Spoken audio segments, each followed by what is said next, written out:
Welcome to day 49, and today is a video I wish I had when I started making money online because making 5K, 10K, 15K, 20K in sales means nothing if you blow it all. And most people, when they get into this industry, they make it quickly, right? They go from a 9 to 5 job to big paychecks that initially they feel life changing, and that can cause you to deal with some issues with your spending. So today I'm going to show you the best way to kind of manage your money so that your sales career actually builds freedom, not stress, right? And like I said, this is a video that I wish I had when I started because I've learned a lot from this. So why does money management, like why is it critical and crucial to begin with? Well, it might seem like it's just a number on a screen, but without a plan, like that number is just going to go down and down and down. Your lifestyle is going to ramp up, and you are going to spend impulsively. You're going to forget about things like taxes and so many different things that it can kind of get overlooked. And you could then be, left with not much if you switch offers and the offer that you've switched to isn't as good as the one before because you made a bad judgment call for whatever reason. You can leave yourself short-handed if you aren't spending well, if you're not saving well, if you're not doing all of this stuff, right? So what I would say is that like true financial freedom is actually like keeping your money and multiplying it, not just making it to begin with, right? What I'm talking about here is, I guess, the passive income, right? It's investing your money, it's being smart with your money, but you need to be able to make it consistently to actually be making money passively. Passive income, in my expertise and my opinion, doesn't exist. It's bullshit. It's a marketing term nowadays that people want to use because people are lazy and they want to make money passively. But passive income is bullshit. It doesn't exist. You have to work hard to make money. But passive income, when you get to a point, you can invest your money into real estate, into stocks and shares and all of these different things like companies, and you can then get passive income. But to get to that point, you have to work hard, and then also to maintain that level of passive income, you still need to work hard to sustain your life. So it is important that we do this, right? So I recommend like a three bucket system, right? So the first bucket is your living expenses, things like rent, food, bills, essentials. Um, this should be 50% of every paycheck, right? That you have like just as living expenses, sorry. You kind of need to remember not to let your lifestyle inflate faster than your income. This is a mistake I made when I got my first big paycheck, my first 10K month. I spent it all on stupid stuff because I thought it would come again and again and again. And like it did to a point, but it was a bit more up and down than I thought it would be. So, with that being said, you cannot inflate your lifestyle. So, like the amount you're spending on clothes, rent, food, going out, you cannot let that rise too quickly because it needs to be congruent with how much you're actually making consistently. So, what I would always recommend is live the same way that you are. Maybe get like a few more takeaways or things like this, but don't do anything like rent wise or anything until you know, like, over a 6 month period, this is how much I'm going to be making, and over an 8 month period, over a 12 month period, this is how much I'm going to be making. Because then you can plan, and then you can actually have real foundations to kind of live your life. Because otherwise, you're going to be putting yourself in a financial stress, and that is probably the worst kind of stress that you can have from personal experience. So yeah, first bucket is your living expenses, rent, food, bills, essentials, 50% of each paycheck. Then you have growth and investments. So things like coaching programs, like sales, better tech, microphone, laptop, books, gym, different kind of courses you want to do. Reinvest into yourself is the best kind of thing I could recommend. You'll get the best return on investment investing into yourself than you would investing into a stock, because you can control that investment. Like if you can improve, like getting a better mattress or getting better pillows, even things as simple as that. You'll get better sleep, which will allow you to perform more, and you'll make more money because you'll have more energy, more focus, everything, right? So even things like that, that's what I kind of classify as an investment, something that you can use to better off yourself, whether it's financially or your education or your physical health, your wellness, whatever it may be. That should be 30%. The next kind of 20% should go to like savings or index funds, right? I would always aim to have like an emergency fund of like 3 to 6 months. Um, for me, that was like one of the first things I wanted because it was something. Having that kind of emergency fund allows you to move with so much less stress because you don't have to worry about having these, um, you know, issues come up in your life that you're, maybe not going to be prepared for. Um, you're able to make decisions well because you're not worried about finances. Um, Having 6 months of life or 12 months of life, where you could literally not make a cent and you'd still be completely fine, that is something that allows you to de-stress financially a lot, and then you can actually think more clearly and probably end up making more money because you're not so worried about making it. You're detached to the outcome. So that's something that I really recommend. So 20% each month you are saving, right? Initially, you want to save for that kind of emergency fund, that 6 month expenses fund, where if for whatever reason you weren't making money for 6 months, you'd still be fine. That's what I would do first, with the 20% of each paycheck, fill that up. And then once that's full and you have that 6 months, you don't touch that. Then you can put the rest of it into like index funds. You can, like, I don't know, maybe invest into a business or cash reserves, bonds. There's so many different ways you can invest your money. And I'm not here to tell you that. I'm literally just giving you advice based off of what I wish I knew when I was, in your shoes, making, good money from like the get-go. So yeah, that's what I think would be really good.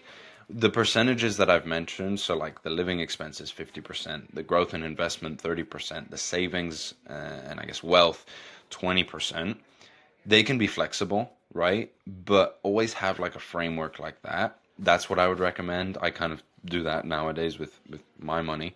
Um, there was a point where I was literally like saving and investing 50% of my money because crypto was a really good buying opportunity, right?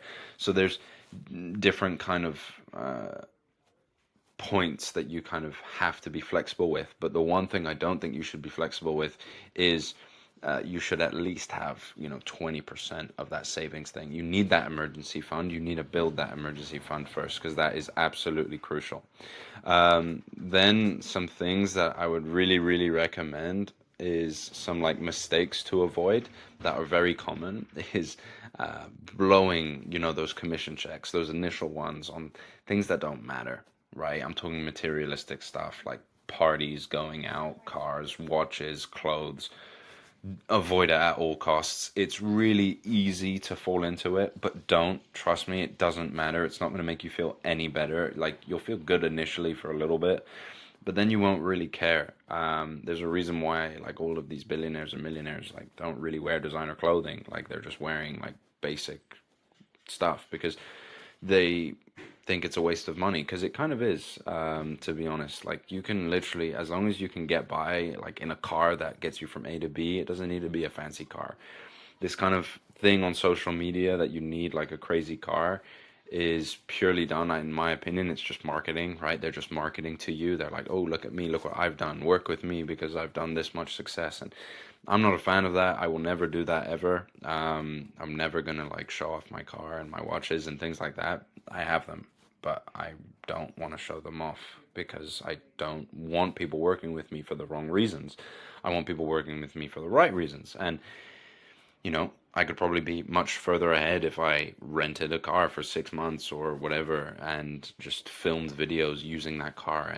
But I don't want to do that personally. I think it's a bit lame, to be honest.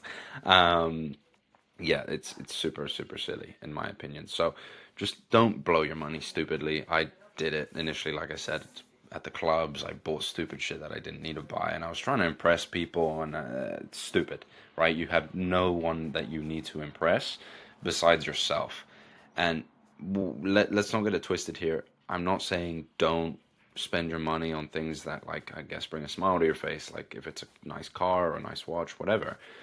Go for it, right? But make sure you're doing that off the back of having, like, you've saved up for it, right? It's not like a big portion of your kind of income and of the amount of money you have. There's this Jay-Z kind of line: if you can't buy 10 of them, don't buy it, right? And I think that's a great thing to live by. So that's what I would kind of recommend. Personally, just from my experience, having gone through the ups and the downs of making a lot and then not making a lot and then making even more and then not making a lot and then making even more, right? So that's what I would recommend. A lot of kind of mistakes people do tend to make is forgetting about taxes. Now, I would always just set aside, right? You can set aside money. Always try and set aside, like, that emergency fund can also cover those taxes. So I would say save like 20% of your income. Um, Really, just to keep in mind, like 20% of that will be going to taxes. Now, you can obviously, there are some ways of getting around it. You will have to pay tax, unless you are living in a country and somewhere that, the income tax is 0%. But most of the time, you will have to pay a form of tax, whether it's 1% or 20%, or some places are 50%, right? You can get an accountant who can set you up in the right way, to ensure that you are, spending as little of your money on tax. Um, but obviously, I'm not a financial advisor. I cannot advise you on this because, well, I'm set up very differently to you guys because I have different passports, I live in different countries, and all of this stuff. So do not ask me for that advice because the answer will be just speak to an accountant in your own country. Then, a lot of people think that, like, income is wealth. Income is not wealth because wealth is what you keep, right? Wealth is what you are left with at the end of it. If you make 100 million, you could think, oh, I'm wealthy. But if your expenses are 99.9 million, you're not wealthy at all, right? So this is something to remember. Revenue does not equal profit, right? You will make a lot of money as a closer with not a lot of costs because all you need is a laptop and Wi-Fi and this. Your lifestyle expenses are the thing that you need to be looking at, right? That's your profit and loss margin sheet, right? Your revenue is your income. Your losses are your expenses. You want to make sure you have a good profit margin, right? And I'm not saying live like frugally and don't spend your money. Live how you want. Make the mistakes. You're probably going to ignore some things that I'm going to say because you're human and naturally that's just what humans do. But you need to be aware that it's about what you keep at the end. It's not how much you make. Profit margins are really the things that matter most. And then another beginner mistake is just not tracking your expenses. Um, Whatever it is, there's so many apps to track your finances. You could even use a Google spreadsheet, whatever. Just make sure you're tracking how much you're spending so that you can actually kind of come up with a plan. It's something that is going to take an extra maybe half an hour each month to do, or an hour each month to do. And it is going to save you a lot of money and a lot of time doing it. So do it, right? It's just one of those things that you don't want money to just disappear without your knowledge. And it's important to be aware of how much you're actually spending because then you can actually be like, oh wow, I'm like wasting my money doing this one thing. Like I'm spending a lot of money here and I'm not really making the most out of it or whatever it may be, right? Just be smart.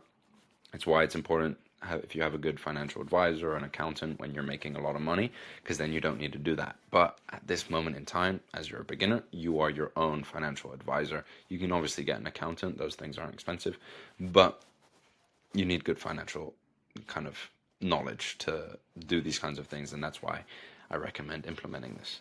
Now, some practical tips: try and use separate bank accounts for like your income, your expenses, your savings, just because it's going to allow you to be more aware of things. Um, it will pretty much just mean that you can actually like see it firsthand. It makes it harder also to like swap the money. If it's all in one account, it will take more willpower to like do it, and then you obviously can't really track it and stuff. It's a bit of a nightmare. So that's what I would do. Another thing you can do is automate transfers, right? So every time you get a commission check, you can basically, if you know you're going to get paid at the end of the month, you can say the first of this month, roughly, if you know you're going to be making 10K every single month, okay, so I can do a direct debit to send to this savings account or this expenses account or whatever, 2K, 3K, boom, every month, like clockwork. So then I'm left with 5K in my kind of expense account that I'm going to be spending my money on to live, right? So that is something that is super important. Just it's a good little thing to have. It means you don't really have to think about it, and you know you're going to be saving, and then you'll one day look at your savings and be like, "Wow, damn, I've made a lot of money because I connected it to, the stock market, and it's gone up quite a bit."